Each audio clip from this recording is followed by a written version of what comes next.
All my life, I've lived by a code. And the code is simple. Honor the gods, love your woman, and defend your country. Troy's mother to us all. Fight for her!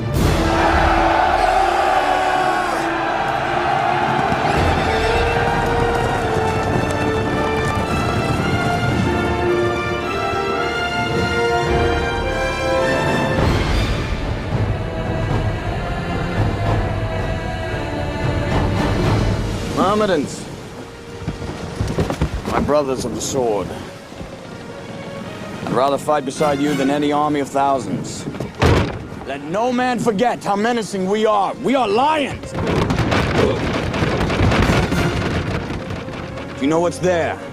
Waiting, beyond that beach. Immortality!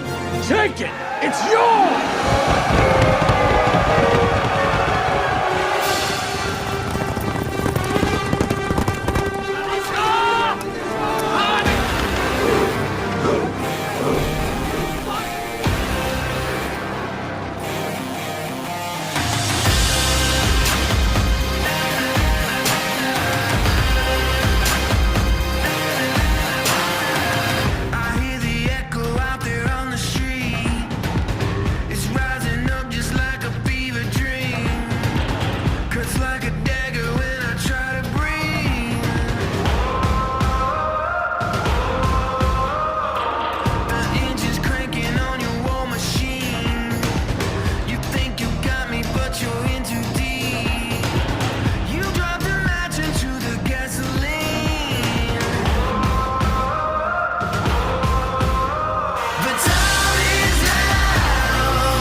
What is up, Rio Hondo Prep football fans? It is time for the Division 5 quarterfinals of the CIF Southern Section playoffs, and that means it is time for Rio Hondo Prep to host a playoff game for a change against the Troy Warriors from Fullerton, who are 10-1 and are coming off an impressive win over Orange in the first round last week. So 10-1 against 11-0.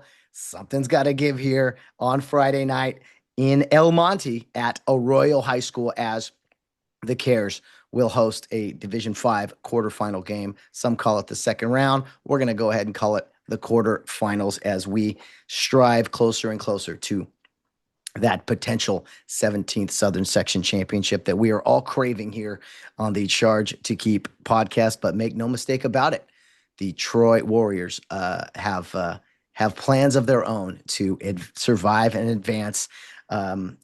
Whoever attacks better on Friday night will in fact be off and running, literally, and headed to the semifinals next week. But first things first, the quarterfinals with Rio Hondo Prep and Troy High School. Two teams that are, not too far apart in distance, but are also very similar in how they play this great game that we love, the high school football. A lot of good running attack from both of these teams, and we'll cover more of that later on here in the pregame show, breaking down exactly who the Troy Warriors are and looking at some of their stats. Make no mistake about it, they love to run the ball, much like Rio Hondo does, and have themselves quite a running back themselves in Ethan Munt. Kind of rhymes with Ethan Hunt, right? Mission Impossible fans out there. Ethan Munt, a senior running back, also plays some linebacker, I think, 5'10", 205, and he wears number 5 out there. So he gets the ball the bulk of the time, much like Rio Hondo, and Noah Pennary gets the ball most of the time. And as I sit here and record on, Tuesday evening, just to truth be told, got some coffee here late at night because I'm trying to make time for our very special guest this week. And that is none other than Mr. Tony Moskal, who you see quite a bit on the Spectrum Sports Networks, generally calling the high school game of the week in the Southern Section. Color Analyst for football here in Southern California. He has a front row seat to so many great programs, and I thought, well, let's bring him on and hear what he has to say, maybe about some of the other great teams here in Southern California. But he's also heard about Rio Hondo over these past few years, and he's looked into us a little bit. I share a lot of things with him, and I think he likes what he sees. And Tony was a coach for many, many years, coached out at Crespi, and we'll get to his resume when we bring him on and everything.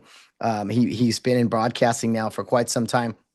I jokingly, with Tony, just truth be told, I met him doing some broadcasting for the NFHS network myself, doing football sideline reporting for some of the state championship games 2 years ago. And we've done some Southern Section basketball championship games together. Tony actually was the play-by-play broadcaster for the Rio Hondo girls championship game last June, or maybe it was late May, out there in Irvine, that unfortunately the Cares lost. But Tony was there calling softball games all day. So although he's on the big screen, we'll say, with the Spectrum Sports Game of the Week, which is usually on Spectrum Sports, one of the networks there, Tony also does a lot of work, broadcasting a lot of different sports, mostly on the NFHS network. And I've had the privilege to work with him a handful of times, and we hit it off quite well, and have just talked about our love for high school sports, but also mostly high school football. So I thought, much like last week with Aram Legion, I said, let's bring him on. He is the kind of the pulse, really, of other big programs in the Southern Section. And we're not here to kind of ask him if Rio would beat certain teams or anything like that. I just kind of want to get the grasp from him, who has kind of an understanding of the greater landscape of football in the Southern California area. So I want him to ask me any questions he wants as well. And, we're going to have some fun here on the Charge to Keep podcast in the second round, quarterfinal round of the Division 5 Southern Section playoffs, which Rio Hondo has never, the past few years when we were in Division 9 and we were advanced to the second round, it was like, oh man, we've never been to this round of a single digit division. And then of course last year in Division 7, and every time you're doing this with the great football tradition that is Rio Hondo, you keep finding yourself doing something you haven't been done before, or being in a level that they haven't been, and we continue to make history. That's why I've implored so many of you out there to come on out, see these guys in person, because although I'm excited about the future of the program with the freshman class and beyond that, we're seeing something really special right now, and that class of 2026 has achieved so much already. But I know deep down they're poised for more, and they want more. They want the challenge, and they want to take that beachhead. They want to do the impossible, and they want to conquer a city, if you will, or conquer a level that has never been done before. So I want to bring on Tony Moskal and talk to him about all that. His teaching, he was a teacher, still is. He coached golf. He coached football.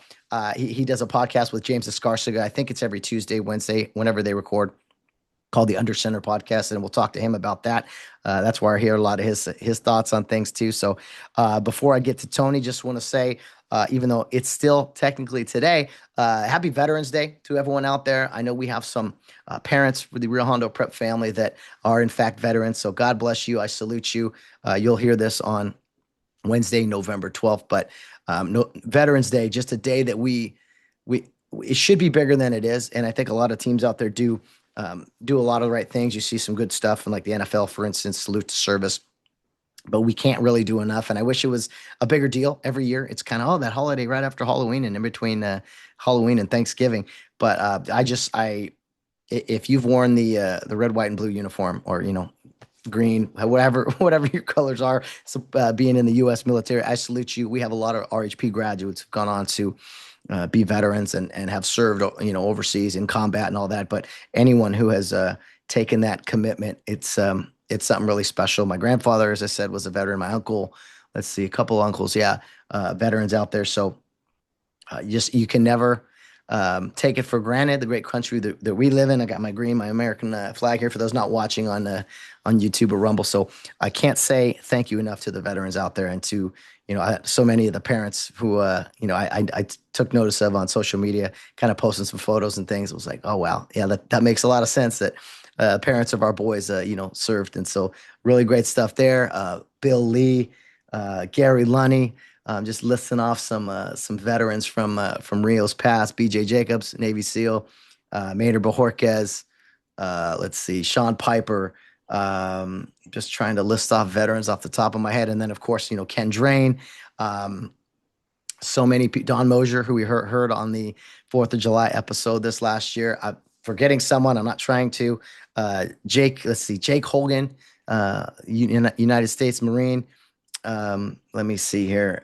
Christian Morales also served our country. So just so many guys, and can't say thank you enough for what you have done, because it's people like you who've really stepped forward. And I know on the podcast we do so much about warfare and combat, and it's just imagery, it's just symbolism for us. But for you guys who, and even if you didn't see combat at any time, God bless you for being willing to step forward and to do those things. So those are my 2 cents here on, let's see, well, it's still Veterans Day, but happy Veterans Day to everyone out there, no matter, where we're at in the world, where we're at in this time frame of our lives and the great history of America.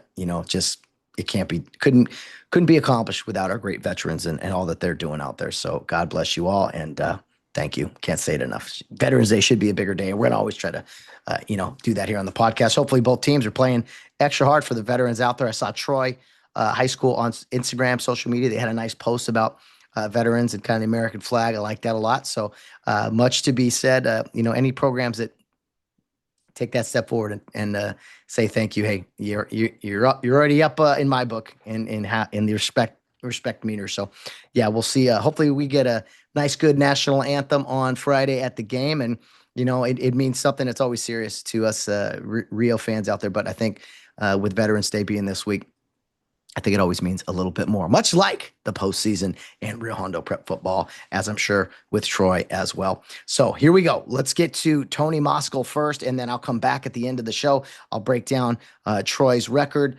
Rio Hondo, kind of maybe some things they're looking to do in this game.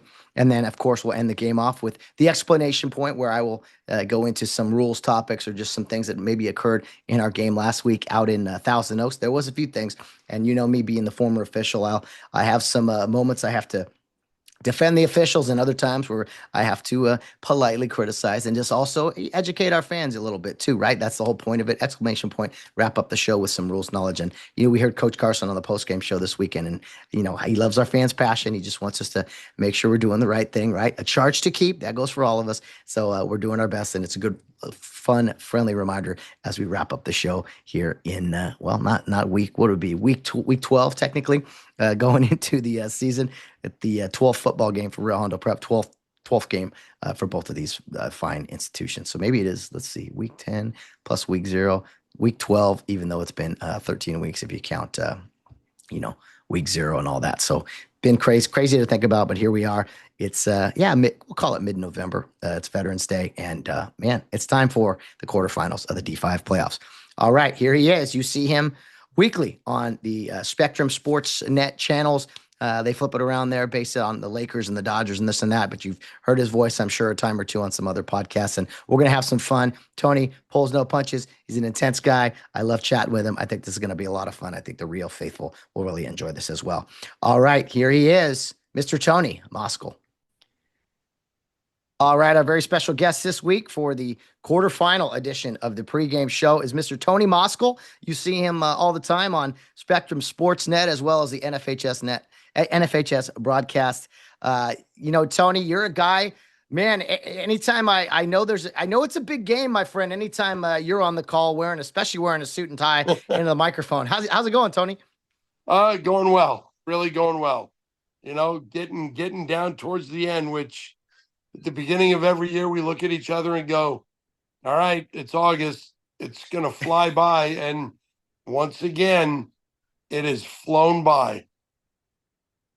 I always say it's the fastest 10 weeks of the year, really. And yeah, football's great, right? You start in the dreaded heat of August, and hopefully, if all goes well, it's a dark, cold night in December somewhere.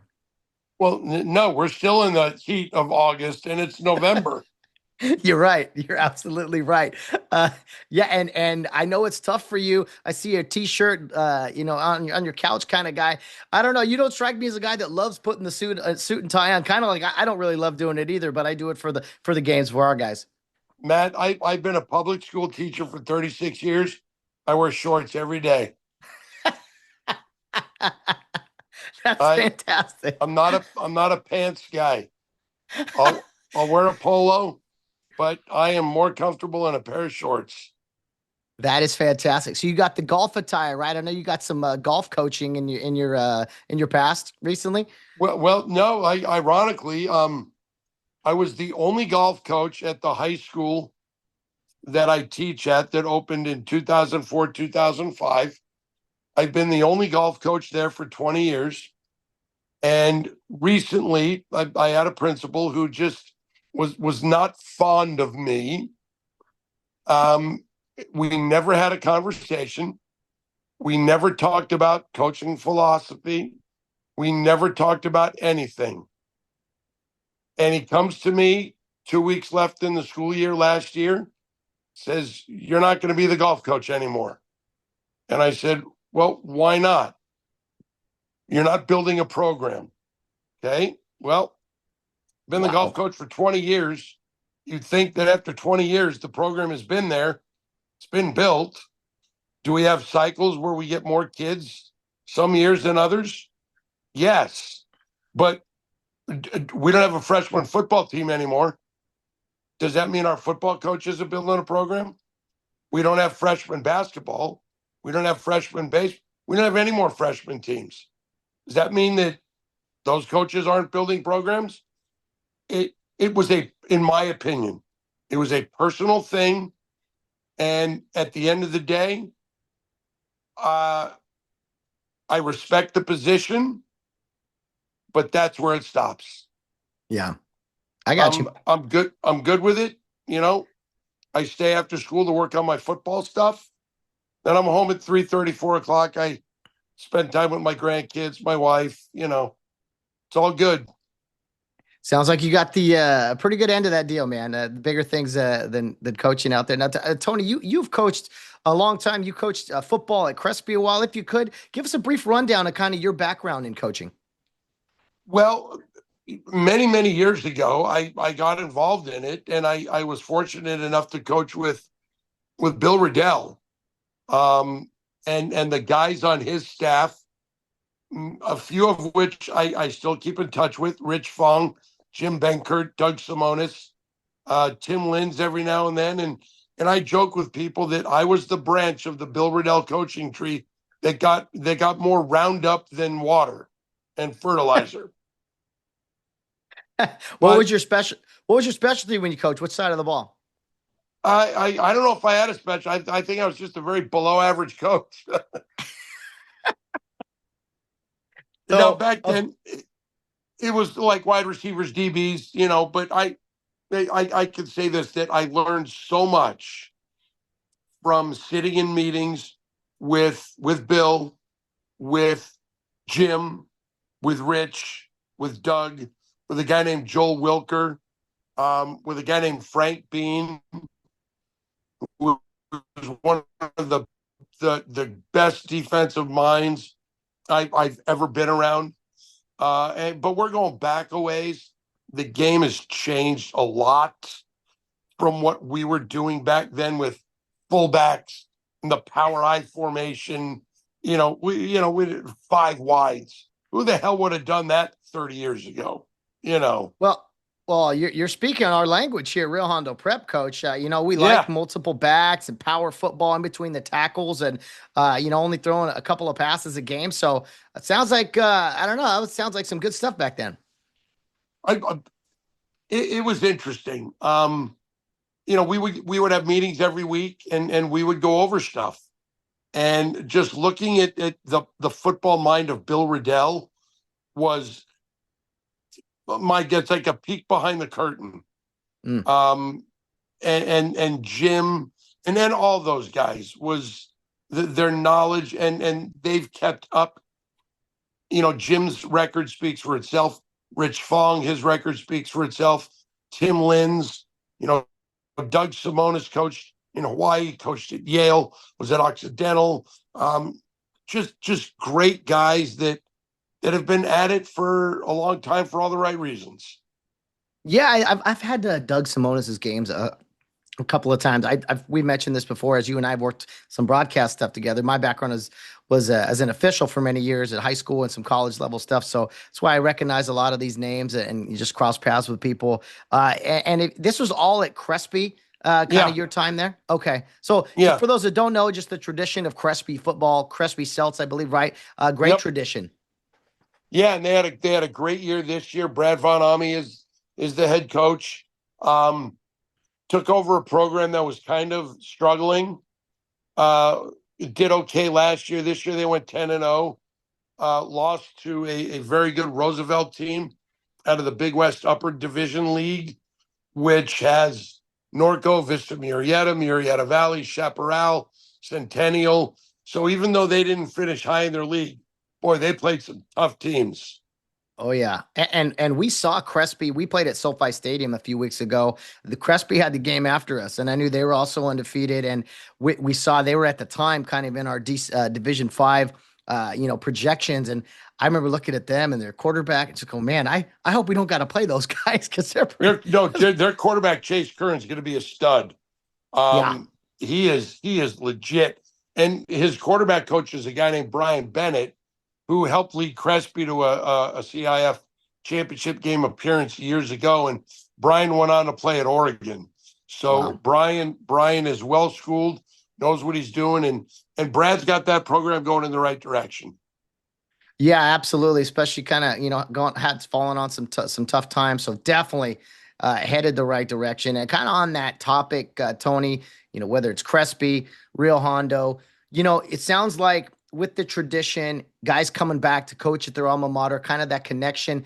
Are we seeing less and less of that in the greater landscape of high school football, where maybe there isn't as much about tradition and really the team colors that you once wore? It's more about bringing in guys from other places. Matt, I'm a big critic of all this 7-on-7 crap that everybody does. Um, I know you need to do it a little bit, but people spend so much time on it. And I think that's where a lot of the fundamentals are lost. And a lot of these, 7-on-7 guys, and I'm sure a lot of them really know the game, but some of them not so much. They're getting their nose in the coaching, and they're at this school, and they're trying to bring in their guys. And not saying that you have to hire somebody that's an alum from your school, but somebody that understands your culture, your way of doing things, that understands your traditions, that understand, look, this is the way we do things here. Don't come in and upset the apple cart. Change some things, but this is how we do things here. Yeah, there's something to that, and so being a Real Hondo Prep football podcast, I always like getting the perspective of different people, not just about our program, but where high school football is at, because we live in this culture now of a lot of transfer culture, 7-on-7 culture. We see a lack of continuity, and I Yeah. don't know. It seems to me the better teams. I hear you talk about running the football and playing defense, in this time of year, especially. But there is something about team culture, chemistry, continuity that isn't at all the places out there. No, it's not, because and you look at schools, the higher level schools. I was talking to Jason Negro about this a few years ago, and he said, "Yeah, everybody talks to me about all the guys that come in here, but you should see all the guys I lose." And I went to I was fortunate enough to be invited to their end of the year team banquet a couple of years ago, and they gave every kid on the team a gift, token of our appreciation. At the end of the day, there were like 25 of those gifts still on a table because those kids had already transferred out. Oh my goodness! but Wow. but that, again, I think that has to do with a lot of parents thinking the grass is greener, and not really understanding. I think you get these kids with their private coaches, and the private coach may be coaching somewhere, says, you got to come with me and you got to bring these kids. And I think it's schools offering things. Some schools, the private schools, they can offer tuition assistance.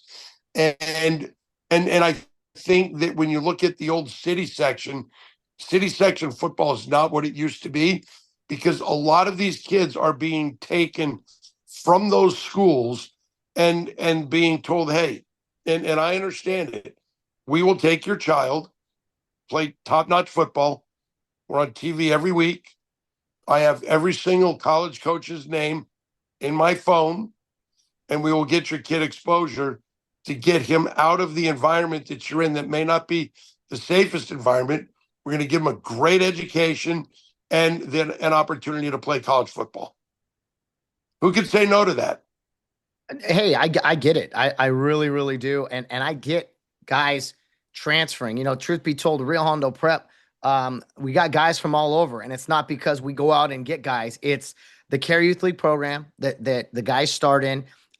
It's Irwindale, Covina. There used to be one in Upland. And it was kind of a feeder into the school there in Arcadia. So we do get guys kind of from out, Covina, Upland. We're spread out a little bit, but I know that's nothing different for a lot of private schools. What's weird to me, Tony, is when you got guys, okay, they go to a school or maybe they transfer one time. But man, when you start getting into these guys that have moved around 3 or 4 different high schools, isn't that kind of defeating the purpose of all this stuff? Yeah, because what's the purpose of high school sports?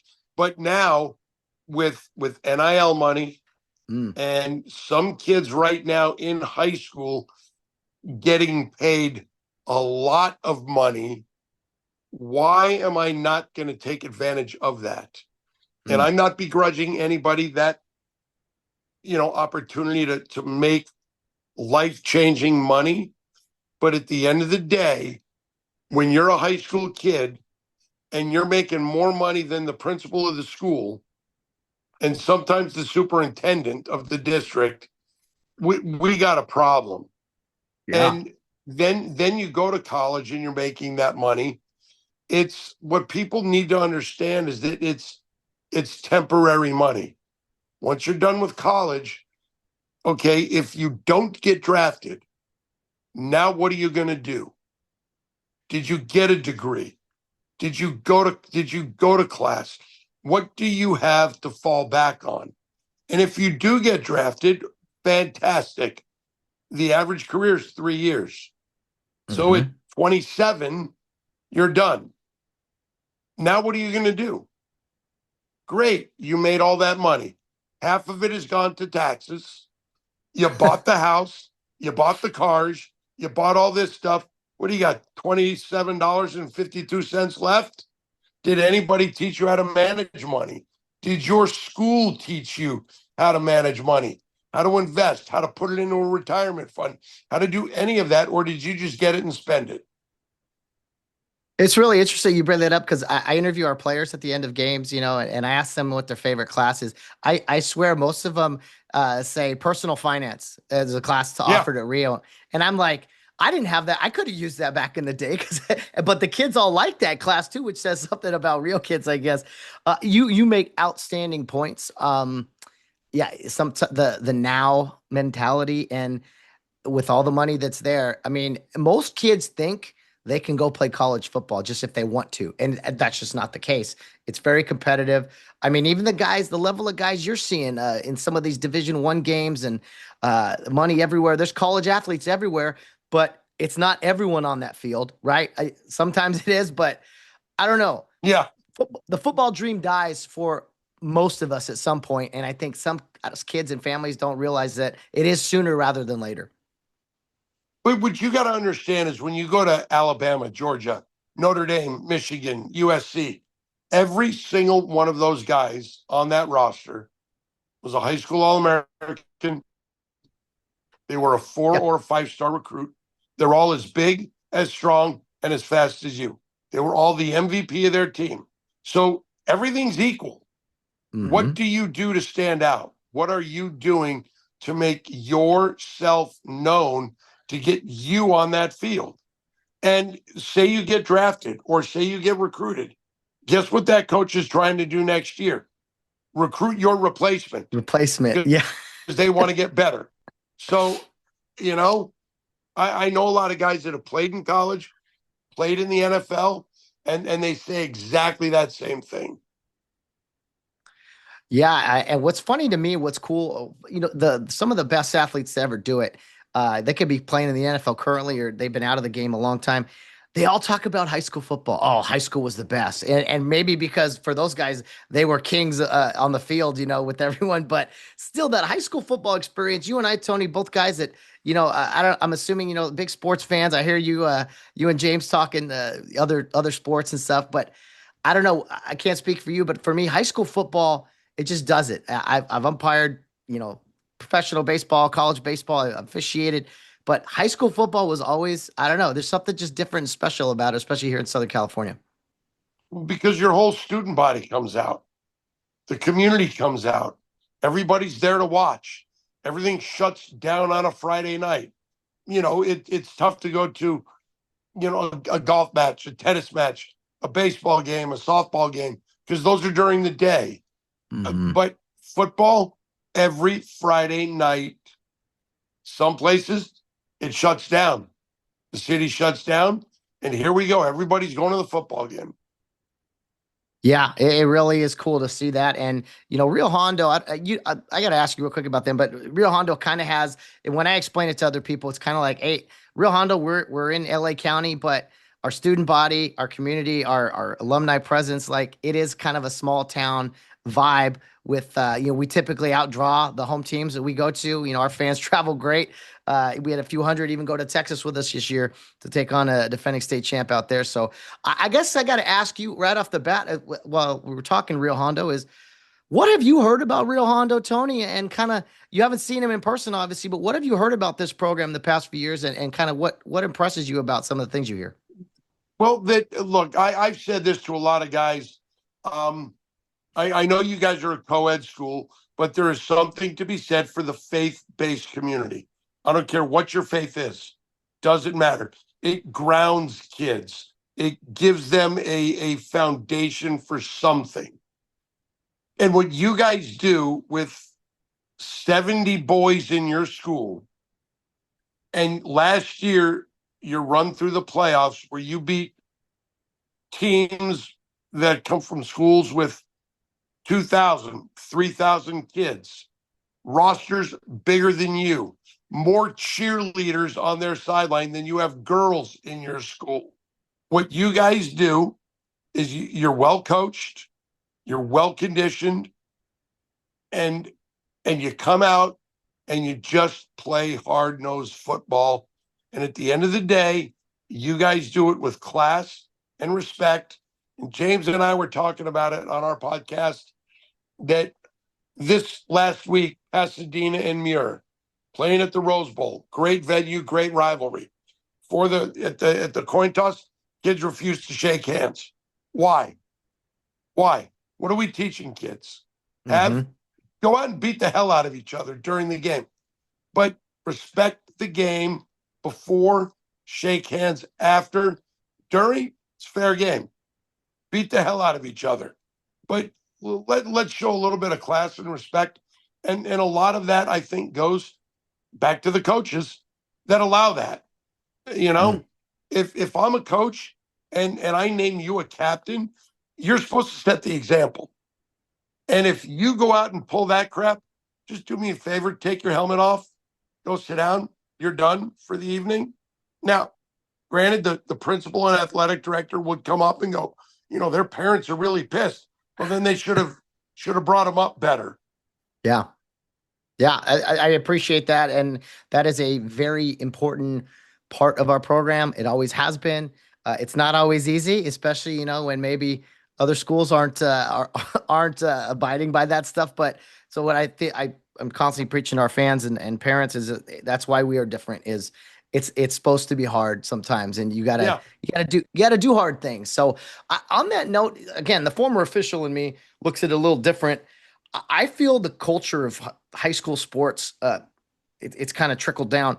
There is this unsportsmanlike culture we we have now, where every time a guy gets a first down, he's got a point in time. Every time a guy scores, when a game ends, how many times you see players running by and they're waving goodbye to the other team? It's like we have this instant reaction to just let me go be an idiot and be unsportsmanlike. Do you see that a lot in your broadcasting over the years? Yes, one school in particular that I am not going to name. Um, but for the most part, not a lot. Okay. I think that for the most part, a lot of the coaches have a really good handle on it. But I go back to the Marcus Allen, Walter Payton, Barry Sanders. You score a touchdown, you give the ball to the official, you run over to the sidelines, act like you've done it before. Yeah. And, because you have done it before, you are doing your job. Should I, as a teacher, every time a kid gets an A on a test, run around the campus and celebrate? I did my job. I taught the kid. The kid was prepared. You did your job. But on top of that, somebody had to hike the ball to the quarterback. Quarterback had to, successfully hand it to you. And the people in front of you had a block to allow you to get into the end zone. Okay, so you didn't do it by yourself. Mm-hmm. Act like you've done it before. And I think a lot of the ESPN culture has kind of, like infected high school sports like that, because everybody wants to, they'll look at me. It's more important that I have, 3 different types of colored gloves. My cleats are different. I got wristbands. I got eye black. I got towels. I got armbands. I got the things around. I got tights, but I only wear one leg because it doesn't look good. And it's like, if I'm coaching, you know what? We're all wearing the same color cleats. I don't care what brand you wear. Yeah, you can wear your gloves, but they're all going to be the same color. You're not doing the towel thing. You're not doing the this thing and the that thing. You're going to go out and play football. Mike Harrington at Hart High School for 30 years would tell his kids, you're not wearing high top cleats and you're not going to tape spat your cleats. And they were pretty damn successful.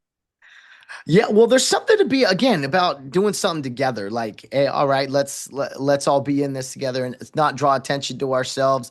Because it is a team. It is a team sport. I mean, golf, whatever, those individual sports, hey, do what you want. But to your point, it's like anytime you can unite through something, I'm with you. And our guys, they got a little swag here and there, but for the most part, it's like, all right, let's keep this in line. It starts really, at the national anthem. I mean, how you respect that. I mean, there's all kinds of things. Our coach always says that, Coach Carson, he's like, yeah, we want to win the national anthem too. Like, as an example, we do that one right, Right. Yeah. do it right. And, being Veterans Day today and obviously this weekend, it kind of means a little more to us as well, as we've had plenty of graduates who've gone on and served. So, Tony, you are someone, you've coached, you've been in education a long time.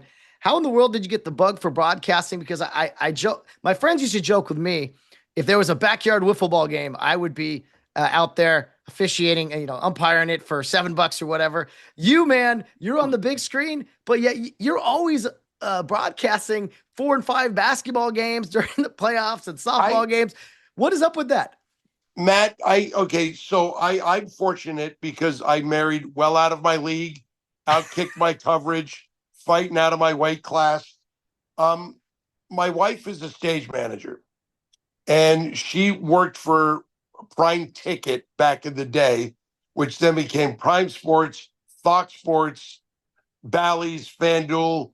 So she was lucky enough to sit next to Vin Scully for a while, Chick Hearn for a bit, Bob Miller for 20 something years, Tom Kelly, Ralph Lawler, and I would go to games with her, and I would go to USC UCLA games back in the day when they were both awful, and I would just sit up in the press box with her and watch and listen. And one year I got a call or she got a call from a friend of hers who knew somebody that was looking for a radio guy up here in Santa Clarita and said, "Oh, I know a guy. He coached football and he never shuts up." So I I go to this guy, Dave Caldwell's house. He pops in a tape of a game and says, "Let's just call the game." I'm like, "Okay." And then so we do. I didn't know who the hell the players were. And then he shows me his schedule that they were going to do on radio up here. And I said, "Oh, I know that coach and that guy, and I know that guy, and I know that." He's like, "How do you know all these guys?" I go, "Well, from when I coached." And he's like, "Oh, really?" So I did radio, and then we went to local cable. It was like Tim the Toolman Taylor and Al. You Yeah. know, it was a one camera shoot. It was live to tape. They showed it at midnight, and people would say to me, "Oh, I fall asleep to you at night." I go, "Oh, okay, great." And then through my wife, they started the prep zone, Mm. and I got a call and said, "Hey, are you interested?" And I said, "Absolutely." And I got to admit, Matt, when I first started, I was terrible. I had no idea how to prepare. Um, but over the years, talking to people like Jim Watson, Bob Miller, Jim Fox, hey, how do you guys, how do you do this? How do you do this? How do you put your game boards together? How do you do, all of that stuff? And I think I've gotten better at it. Um, and I've been very lucky to be able to do what I do. I don't take it for granted. Um, Cooper Perkins and I, we're on the phone 3-4 times a week talking about things. Cooper is, with all due respect to all the play-by-play guys I've worked with, this kid is good. He is unbelievably prepared. He does such a good job. And we're in our third year together, and it feels like we've been doing it together for 20, where he's the young kid and he can joke with me, the old man, and it's just a lot of fun. So I hope to continue to do it. I love it. I love the coaches, the kids, the parents that come up to us. I love being able to turn a game on Saturday morning, afternoon, evening, say, "Oh, I coached that. I saw that kid. I Yeah. interviewed that kid. Yeah. I know his coach, or I'm texting his coach, or whatever it is." For me, that's the fun part. Um, so that's it in a nutshell. That's a cool story, and I think especially broadcasting, podcast, whatever. It's funny how it starts out for a lot of us. It's almost like just a willingness to do it. Yeah, I'll do that. Hey, have you ever done basketball before? Yeah, I've done it before. I haven't done it before, but you just go do it, and you learn, you learn. You start probably most of us pretty bad, like to your point, and you you get better from there. Only one direction. We met, I think 2 years ago, and it was just like, hey, we've never met each other. We're going to do 4 basketball games together here in the finals. And Yeah, I don't know. I thought we clicked pretty well early. I don't know. I liked your vibe, Tony. I've heard you do other games too, but there's something to it. You bring an energy to the broadcast. I love it. I tell people I have never had more fun doing anything in my life than this, because I get to highlight other people's excellence, Yes. and I get to highlight their accomplishments. And for me, I love it. It's just it's too damn much fun. I know you're like, oh man, that's it's crazy they pay us for this sometimes too. Yeah, That's a yeah. bonus, but as a teacher, that's got to be just a fulfilling feeling, really, to point out the excellence. I've never heard it put that way, but that's fantastic. And I learned some prep things from you for sure. One of the best questions I've heard you ask coaches when we've gone down and talked to them pregame, football, basketball, whatever, was Coach, what do we need to see from you? What do we need to see from your team tonight for you guys to be successful? I thought it was worded something like that. I don't know. It just seems to be direct, but also like give the guy a little something to think about about his pregame plan. Yeah, I ask everybody, what do you need to see early? Mm-hmm. What do you Yeah. need? You know, hey, we need to control this. We need to be able to do this. We need to stop this. We need to take advantage of this. One guy needs to be able to do whatever it is. And the good thing is I've been doing this long enough where, all the coaches, I'm almost friends with Yeah. that. Our weekly phone conversations are a lot of fun, and then talking before the game is a lot of fun, and they're pretty open with us.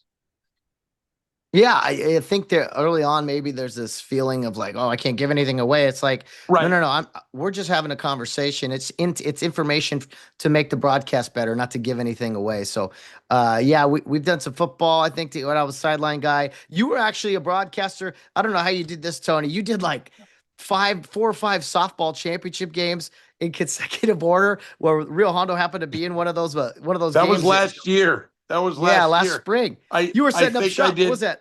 Left field, way out there? Yeah, we were out in left field. It was 6 or 8 games. It was we did them all.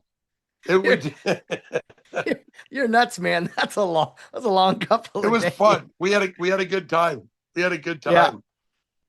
Tony, with the current is it still the Ford game of the week for the Southern Yeah. section? Is that Yep. Yep. okay? So for that, and I know the channel moves around. Sometimes you're on delay, but you're always on the NFHS network as a simulcast or whatever. How does it go about? Like, how are those games chosen? When do you find out like where you're going on a Friday and kind of how does that all go? It's changed over the last couple of years. This year, the guys at Spectrum and the CIF picked our first 3 games. And then what we do is once the season kind of gets rolling, we'll throw out, hey, here's a few games we think would be good. What we try to do, and we did a really good job this year. AJ at Spectrum, what was fantastic, where we did some teams that we had never seen before. We did Villa Park against Miracosta. We did Crean Lutheran and Huntington Beach. Well, we did Chaparral. Granted, we had done Murrieta Valley before, but what we want to do is we want to give everybody an opportunity where we are showcasing you and your school and your athletes. Now, at the end of the day, we're gonna do Bosco Mater Day. We're gonna do D1, D2 playoffs. Last week we did D3 with Palos Verdes in Valencia, knowing that we're going to be D1 and D2 heavy the last couple weeks. Yeah, that makes total sense. And I think for us in the lower divisions, we get that. I just hate when you have like a football podcast or a YouTube show or something when it's just like, we're going to talk high school football. And then you talk about the same 4 or 5 teams all the whole time. So I Oh love yeah, the whole time. Yeah. Okay, we know the Trinity League. We get it. Okay, the Mission League. Yeah. Right. I like you and James, especially playoff time. You guys really bounce around. Now this podcast you've been doing with James Escarcega, it usually airs Tuesdays or Wednesdays. Talk to me about that whole process and how you guys come up with topics and things. Well, he just asked me questions. We met a couple of years ago. I don't know how we get along because our politics don't mesh, and he's an SC guy, and I'm the farthest thing from that. But we're both Crespi guys, and we just talk football, and What a it concept. seems to work. I love the show. It's great to hear you guys, the Under Center podcast. And yeah, it's especially this time of year. It's when I heard some little clips from you guys, or I clipped them up when you guys were talking Rio Hondo a little bit. And James was fired up about the Thousand Oaks Rio Hondo game last week. I haven't yet to hear the kind of the recap if you went into that, but hopefully it lived up to billing. And you guys had It some other did. things you It talked to it us. most certainly did, and now you guys have Troy this week. Yeah. You know, I wouldn't put it past you guys to make a deep run. Well, Troy is 10-1, and they run the heck out of the ball, much like us. They're led by a senior running back, Ethan Munt. So I don't know if you know much about them. I didn't know a whole lot either, but I don't know. I have mad respect for these running teams because that's kind of us. So it's supposed to be really rainy on Friday across the Southland, and so I think teams that can run the ball may see an advantage unless you're playing each other like us. Hey, well, I've said it for years, Matt. When you win in the playoffs is by running the ball, playing good defense. So, Yeah. we'll see who can do those two things the best throughout all the divisions. And maybe we Yeah. see some upsets. Yeah, with this new format, I mean, we've seen us in our division specifically, Redondo Union, a five, or excuse me, a 16 seed, took out Torrance. We Yeah. saw Muir and Charter Oak and D4 went to overtime, a 16 versus a one. So with this current format, what are your thoughts on it? The I hate the word equity, but the competitive equity and kind of the rankings and how it all plays out. I like the fact that the Southern section, the CIF, they're trying to make it the best. It's kind of in pencil every year. What can we change? What can we tweak? How can we make this better? No, not everybody's going to be happy. But if you go back to the way we did it years ago, where your league is in a division and they're going to take 3 teams from a 16 league, some of those bottom level teams never got a shot to make playoffs. So, now should a 1-9 team make the playoffs? I don't know. Should a 9-1 team be left out? There has to be some human element brought back in. But I like the fact that, and yeah, it's tough on travel. Where a couple years ago, Valencia had to go to Murrieta Mesa, but this week you've got two 805 teams playing with Pacifica and I think they play Ventura. You've got Murrieta Valley playing Rancho Cucamonga. They've been playing each other for every year for the last few years. So you do get some crossover and some fun matchups that we would have never seen before with teams, which I think makes it really fun. Well, you're preaching to the choir there, or however you want to phrase this. Rio Hondo would never see a lot of these teams Right. if the system hadn't gone. At first, it's like, wait, what do we have to do? But then when you see the success of the program, it's what I tell our fans. It's like, well, if we keep winning, then obviously we're division correctly. So we Right. have a big Right. big challenge with all this. I mean, when you win Division 9, win Division 7, it's like, all right, let's throw you into D5 and see what happens. Yeah. And you've won one. We got one. It's kind of the Sierra Canyon effect when they started in the lowest division, 8-man football, and then they just climb their way up, and all they do is win.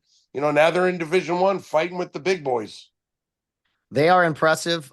They have invested a lot in their athletic program, I think, and really made it a priority. And whether it's private or public, I want to talk to you. I mean, you've been in education. We talked about your golf story already. Schools that pretend to care about sports, or especially football, versus those that actually do.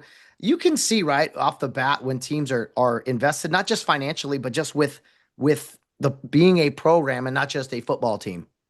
Well, when you look at it, and the guys at the CIF said it the best, we are an education-based athletics. So the education has to come first. I think sometimes at some schools, they put the athletics first where, hey, you got to make sure this kid's eligible. Hey, you got to make sure this kid has these teachers. Hey, can you change this kid's grade? Because they really need him this year. That's where I think we lose focus on what it is we're supposed to do. But private and public, very different, because private, you can raise your funds, you can upgrade your facilities, you can do whatever you want. Public, we need the approval of our district office. We need to be, we can't do this at our school unless this school can do it. And there's, like all that equity stuff. So, it is what it is. My credit to the public school guys that do it and have been doing it a long time and do it well. Well, that seems to be all we're playing these days is public schools and the playoffs. It's been new for us for sure. We pulled up in our bus out at Thousand Oaks last week. We got a nice bus with Rio Hondo across it, and they immediately. I heard some player, "Oh man, there's you guys are a bunch of rich kids," and I'm like, no, we're the furthest thing from that. I know we're private, but not Right, quite right. like some of these other ones where the tuition is just wild. On that topic, we played out in Texas and they have kind of separate divisions for public and private.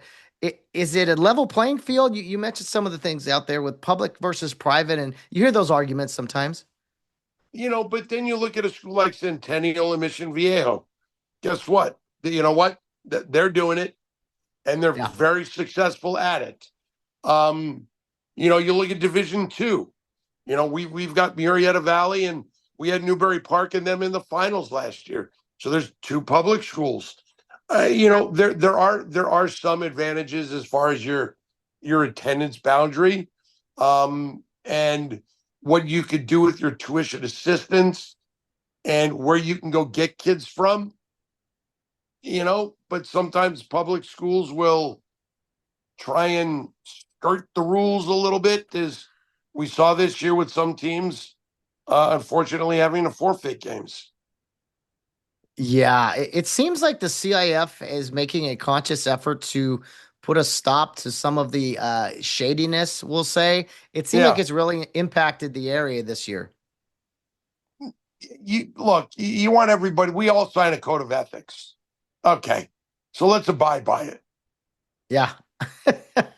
Unfortunately, not everybody does, or they pretend to, whatever you want to phrase it. Tony, of your games this year, who's the best couple of teams you've seen? I know it's been in different divisions, but I know you know the normal names, but I don't know who are some teams that really stood out to you this year. I was really impressed with, Korean Lutheran. Their running game was really impressed with Brady Edmonds at Huntington Beach. He's going to Ohio State. We saw Chaminade early. They lost to Chaparral this week. They were impressive. Obviously Sierra Canyon. Miracosta was a lot of fun to watch. Villa Park was a lot of fun to watch. It's and it all goes by so quick. It's like, wait a minute. When did we do that game? When did who? Huh? That's right. Who won that game? Like we were at Valencia last week and seeing Brian Bonner, it's spectacular. Ryan Rakowski at Palos Verdes. Oh my God, he's fun to watch. Yeah, it seems like you get a good, grasp of things when you get to see all these multiple teams. And to your point earlier, I saw that I had that guy, watching a Saturday game. Oh my goodness, I saw him in high school. That's a lot of fun. It's fun for us to watch our kids grow up as well. Where are you going to be out this weekend? Can you make that announcement? Yeah, we're at Rancho Cucamonga as they Okay. take on Murrieta Valley again. That will be a fun one. Very fun environment there at Rancho High for sure. Kind of a pretty big drive for you though. Well, I'm on the freeway 2.5 hours every week, so it's all good. It's all good. Been down to Centennial, been out to Trabuco Hills for Bosco Santa Margarita, but for me, it's my last year teaching, and my principal has given me the okay to take Fridays off, and God bless her. Thank you. So I get on the road about noon, get down there early, try to avoid traffic. Yeah. Good stuff. Good stuff. We've had some pretty far games as well, so I get it. Tony, it's been fun, man, catching up with you. I know it's really late at night here on a Tuesday, so just final thoughts, or just kind of, I don't know, man, with the playoffs being here, and I know you already talked with James a long time. Just kind of, what are your thoughts on just the playoffs? Anything Rio Hondo? Any final words you'd like to say? You alluded to it earlier. Your career is going to end, no matter what sport you play. It may be on your terms. It may be on your body's terms. It may be on the game's terms. For a lot of kids, their football career is going to end Friday night. Most are not going to play ever again. Enjoy it. Enjoy the bus rides. Enjoy the team meals. Enjoy the conditioning. Enjoy, like I go back to that movie, Friday Night Lights, after they lost in the Astrodome. And they're all back at their old school in the parking lot. And they're like, I'm going to miss the heat. I'm going to miss this. I'm going to miss that. And you're going to miss it. So enjoy it. Because the memories will last forever. Well said. That's why we do this podcast. One of the many reasons, and just appreciate your time. Thanks for all you do for high school football, Tony. And I look forward to seeing you. Maybe we'll be doing some basketball games or something together in the near future. I'm down. Let's do it. Let's make it happen. I'm in. Let's do it. And Rio Hondo, we know we've made it. We know we've made it in football. If one day Tony Moskal is doing our game, broadcasting the game on, that's the goal. That's what we're doing. That would be fun, man. That would be fun. We'll see you soon, Tony. All right, man. Thank you.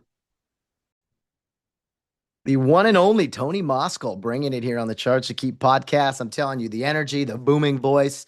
You can tell he's been in education. He's been a coach in different sports, and he does a heck of a job broadcasting.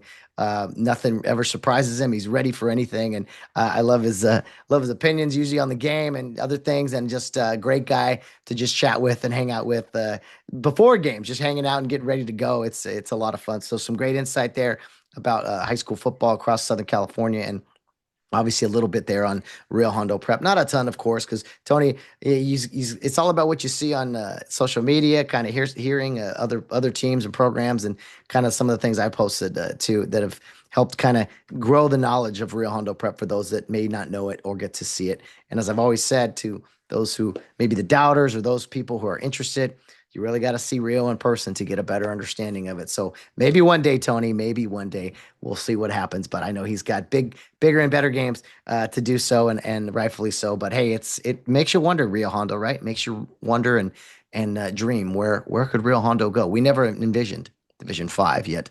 Here we are in Division 5 of the Southern Section playoffs. So Rio Hondo against the Troy Warriors on Friday night at Arroyo High School in El Monte, just around the corner from Rio Hondo's campus. I think it's interesting that we're playing there. I think for so long, Arroyo was talked about as like a neutral site if, Rio needed a venue of some kind, and played at Arcadia High School last year for the championship game. And Arroyo, we could always hear on Friday nights back in the days playing 8-man on campus, 11-man on campus too. You could hear the Arroyo band across the way, at games over there, and you're always thinking, man, it seemed like a bigger deal over there. And when you step back and kind of look, it's no knock on Arroyo, but you're kind of like, no, Rio's a pretty big deal too. And to see Rio Hondo elevate and be where they're at, and of course, using Arroyo's fine field, we're grateful for them for that and everything. And I know some of you fans are like, wait, we don't get to play at Care Park, but as I said on the post game show, look at guys, we're climbing the ladder. We're moving up. Rio Hondo football is growing, like it or not, and we're going to need some bigger venues here in the future. So you better get used to that. And I think, again, your mindset is everything. How you approach it, and it's not we're getting knocked down by anyone. It's almost a respect thing. That, hey, our games deserve bigger venues, and so that's just how you got to kind of look at it. So more and more of that, I'm sure, in the very near future. Okay, the Troy Warriors, as I mentioned, 10-1 on the season. I'm going to go through their schedule right here now just for you guys. And if you want to, you're listening, Max Preps is, of course, where I find out all that information. But 10-1 on the year. Week 0, El Medina, which is played at Orange High School out there. We played a couple years ago. El Medina, that's on campus there. For the kind of a district field there. But anyway, Troy was victorious 35-21. Following week against La Mirada early in the season still, but a loss 24-21. And this game actually kind of raised some eyebrows with Fred Robledo and Aram Talegian on their Monday morning spaces, where it kind of didn't seem right. Like La Mirada didn't have a great season, but 24-21, their only loss, it kind of jumped out there. So I don't know, maybe a good game film to go check out and really kind of dissect and see what happened in that one. But definitely one that we can learn from there. All right, September 5th against Fullerton, the city championship. Troy and Fullerton, two schools very close in proximity that go at it every single year. Troy was victorious here, 31-12. They then defeated Foothill, 49-21. September 19th, a 21-13 victory over Segerstrom. October 3rd, against Sonora, 42-9. So you're starting to see here during the season kind of the point totals routinely in the 30s, some higher 40 games there as the season goes on. Santa Ana, 48-19 victory there for the Warriors. And then let's see, October 16th at Canyon. I'm assuming Anaheim Canyon there, 37-0, a shutout win there. So pretty good defense against Canyon. Then it was Irvine, a 21-20 win. I've watched some of this game on film, a very close game indeed.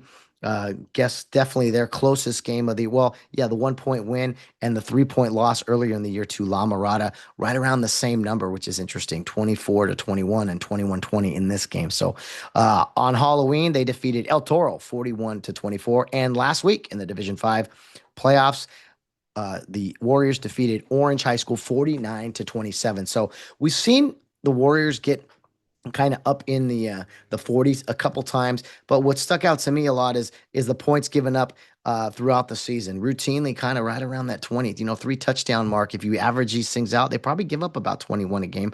And if you look at Rio Hondo, something probably similar as far as on paper. We know a lot of those games with Rio, had second and third string guys in. The JV's kind of coming up and playing out there late in the game, giving up some points, which isn't, you don't want to see, but hey, it happens, right? When you're trying to not let the game get out of hand. So that could be the case here with Troy. We know that they can run the ball. They put up points.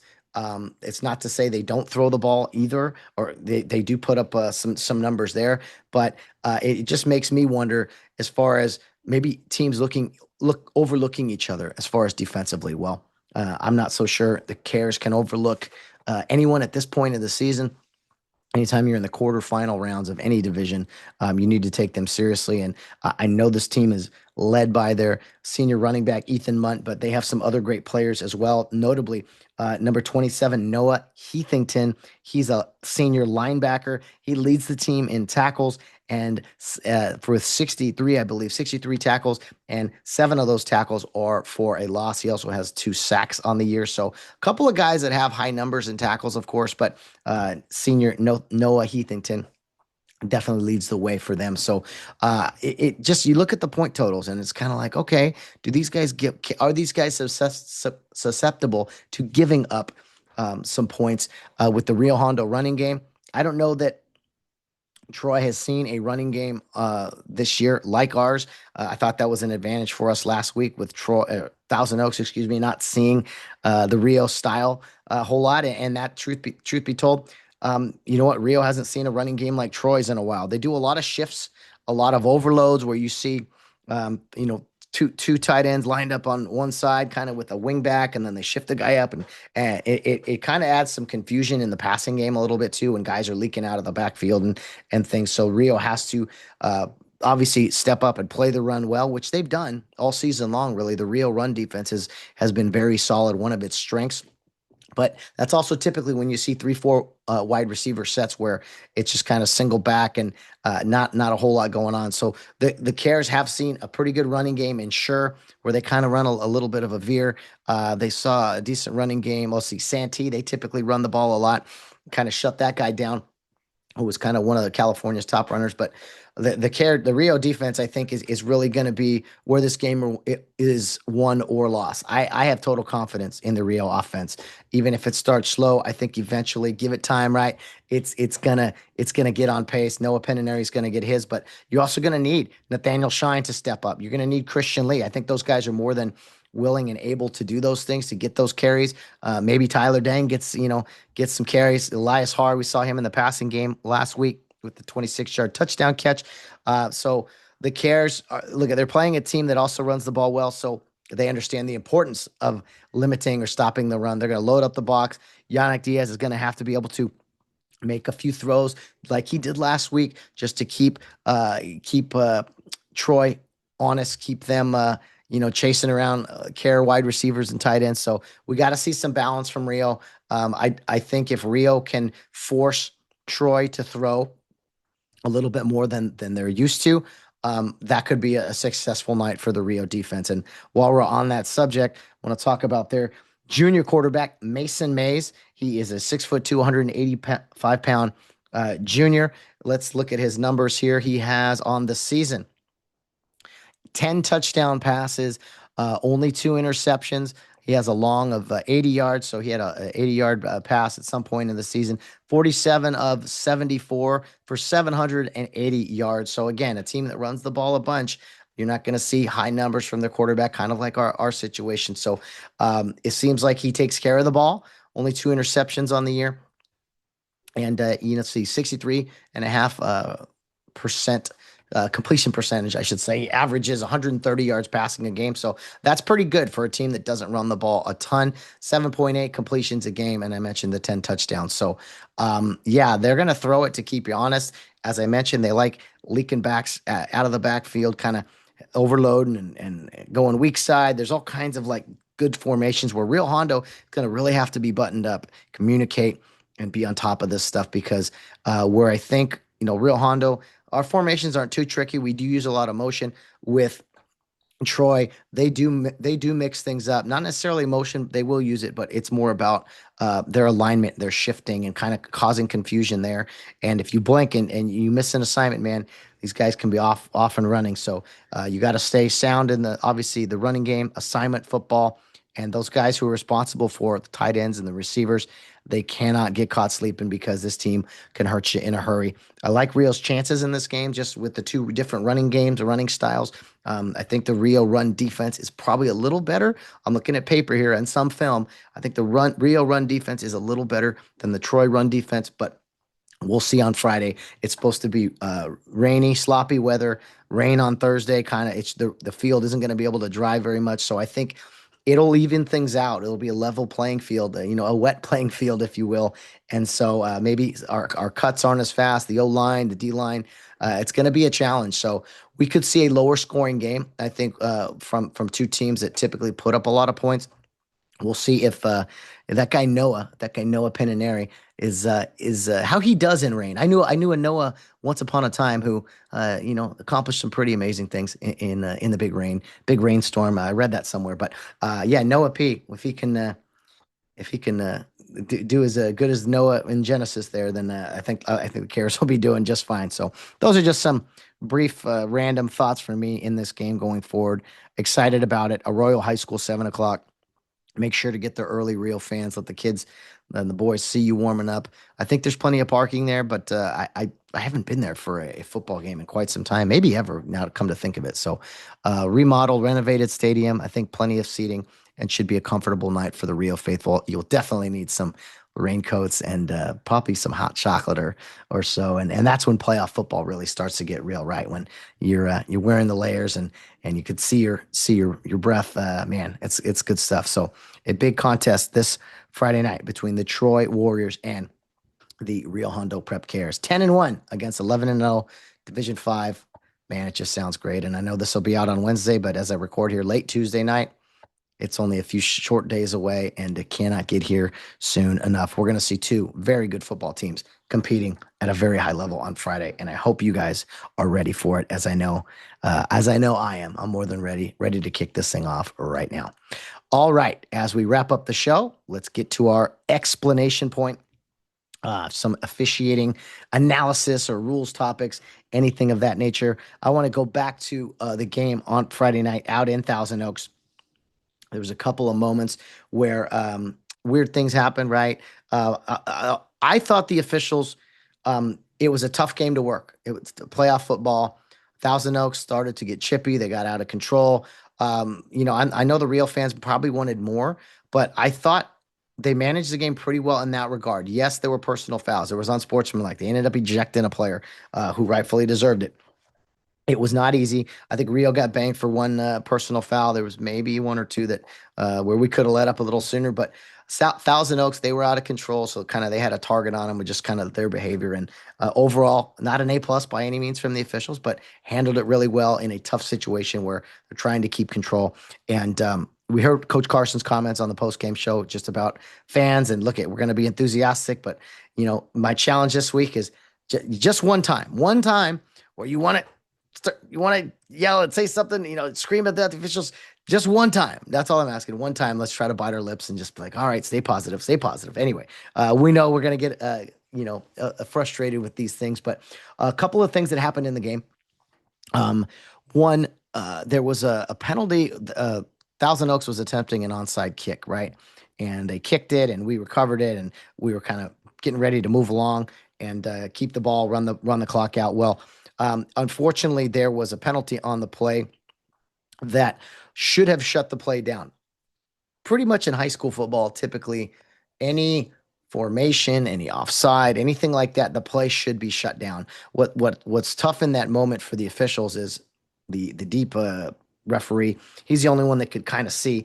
An illegal formation was called where basically you need 5 players, I think, or is it 4, 6? I can't remember. I think it's 5 and 5 on each side of the kicker. Well, we used to have a saying, it's not a penalty until it's a penalty type of deal. So you can't have a flag until they actually commit the illegal act for a formation, which is when the ball is kicked, how many players are on each side of the kicker. Well, the problem with that is you got to shut the play down, but there is an element of time, as I've told you guys before, where it's like, okay, that's illegal. That's a penalty.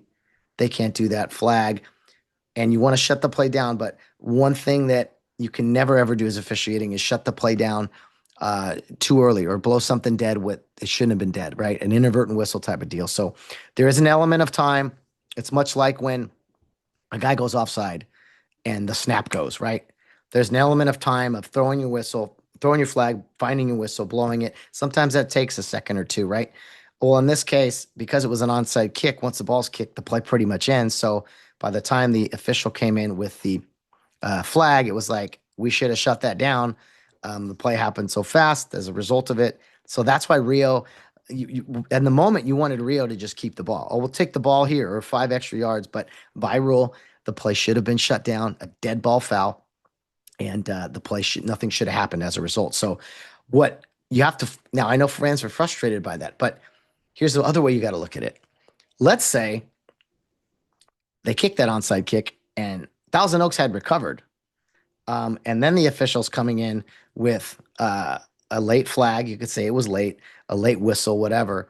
I bet you wouldn't be too upset in that situation that it was, oh man, how come you didn't blow it sooner? If it's supposed to be a dead ball, it's supposed to be a dead ball. So just a little lesson in patience there. If you really step back and look at it, it's like, oh man, that should have been a dead ball penalty. The play never happened. Well, you can always go back and kind of redo or fix something if you come in a little late with a whistle or something. If you have an early whistle and you shut something down before it was supposed to happen and it was supposed to go, you can never go back on that stuff. So I know frustrating moments, especially the way the chippiness of the game was.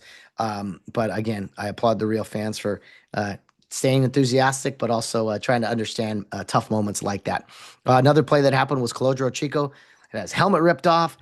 He also had a football thrown at him later in the game where there was the magic number for, or the magic act, we'll say, for, was it number 4, I think, when he got ejected. So Colodro, a tough night out there. He's tough as nails, but anytime a guy's helmet comes off, by rule, he's got to go out for a play.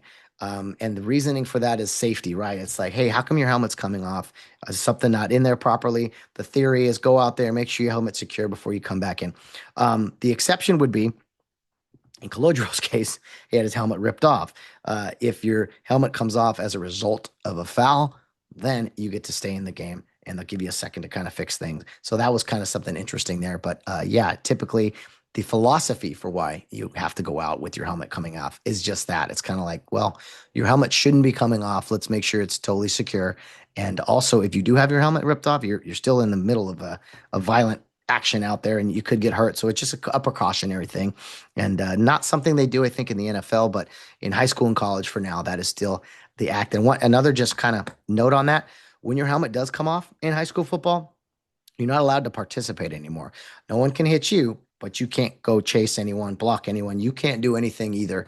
And a fun fact, not fun fact, but just a bonus act here. If you have the ball in your hand, the ball carrier, his helmet comes off. Well, now everything's dead. You can't advance. Everything shuts down. And again, that is just a safety issue. So a few explanation points there that happened in our game that I thought, well, haven't really gone into great detail yet. Let's do that. And if you guys are still with me, great. If not, hey, we had a good podcast before that, and hopefully you guys enjoyed most of it today here on in our quarterfinal edition of the Charge to Keep podcast pregame show. It's been a lot of fun talking to Tony, getting fired up for this game. Just the intros that we try to come up with here, and just getting this out in a timely manner, because truth be told, once the playoffs hit, it all happens fast, right? Friday night, the game, I flew out to San Jose. Was doing a podcast Saturday morning, bright and early. Then, you come home and you got to do this show in a timely manner, because whereas during the season, you're kind of recording stuff in advance. So I'm happy to do it. I hope the Cares keep me busy for another few weeks, because it's, again, a privilege and an honor to do this stuff. And people giving me lots of props and compliments. I always appreciate it. It's not always, easy for me to do so, but thank you to all of you out there. And once again, as we wrap up this show, thank you to the veterans who make this, has made our country great. They let us play football, to allow us to play football. I always think of, like I said, my grandfather and other family members kind of during this time. And you can't say it enough. Can't say thank you enough. And I don't know, when I look at our football team, I know they're not veterans, but you just see in those young men, man, if they had to be thrown into any situation like that, I'd feel better. I'd feel better knowing they were Rio Hondo guys, much like I've talked about with the firefighters and stuff like that over the years. But anyway, that will wrap up today's pregame show. I hope you guys enjoy the game Friday. Hope it's going to be wet and rainy. I challenge you to fight the elements, just like the boys will be doing. And it's going to be tough, but I think in the end, well worth it.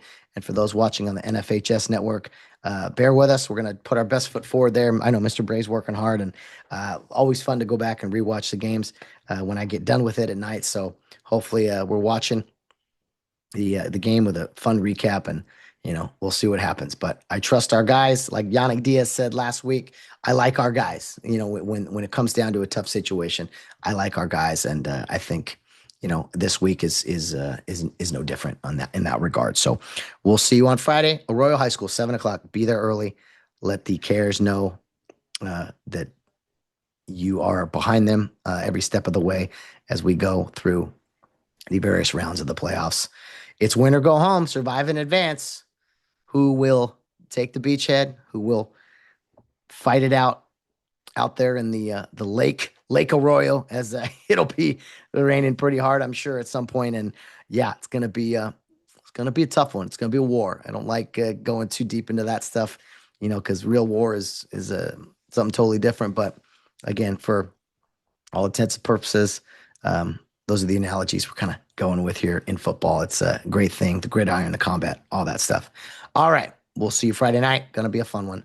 Thanks again for listening, and to all of the Rio Hondo, past, present, and future, in wrapping up the show, your friendly reminder to always be humble in victory and gracious in defeat, because we always have a charge to keep. Until the war is over, we are brothers, not soldiers, standing shoulder to shoulder.